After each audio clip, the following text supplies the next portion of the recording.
Welcome to the second chapter of Network Plus 009 training video series. In this video, I will explain the OSI reference model through a brief story of two kingdoms.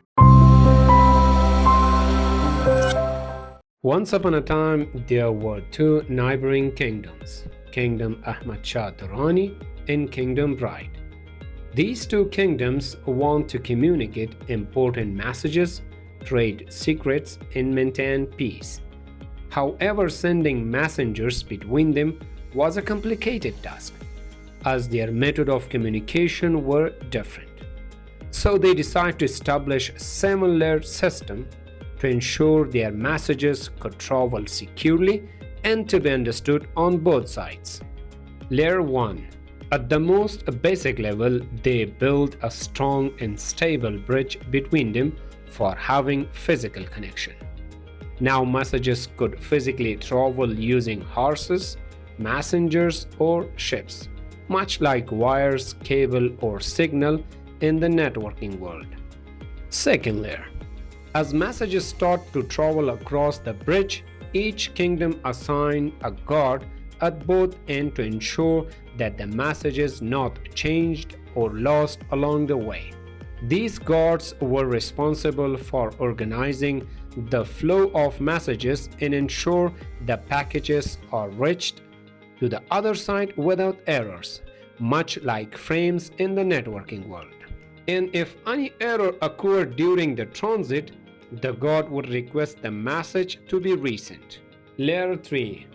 Kingdoms realized they need to know where to send the messages, so they appointed a cartographer to create a map to identify the quickest and safest paths. These were like routers guiding the message to the correct destination. Now let's jump to layer 4. Each kingdom needed a trusted courier who could guarantee the message could arrive safely and completely. The couriers were instructed to break down large messages into smaller chunks or manageable pieces called segments. They also had to confirm with the other kingdom whether the message had arrived or any part need to be resent, in ensuring the reliable delivery. In layer 5, now it's required to have diplomatic agreement between the kingdoms to open official communication channel, maintain them during discussion, and close them properly when finished. These diplomatic represented as a session layer. Now it's time for layer 6. Although the kingdoms had established a clear path for communication, they still spoke slightly different languages.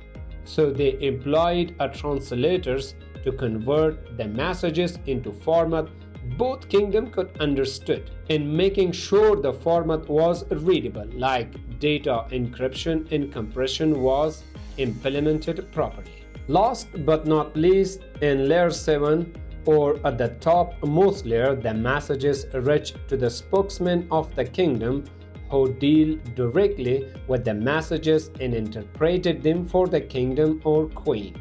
The final layer allowed the kingdoms to understand the purpose of message, and it is representing the application layer. In a summary, we understood that two neighboring kingdoms has 7 layers for communication, which networking systems are using the same structure. In the next video, we will deep dive into 7 layers of the OSI model and will understand the function of each layers.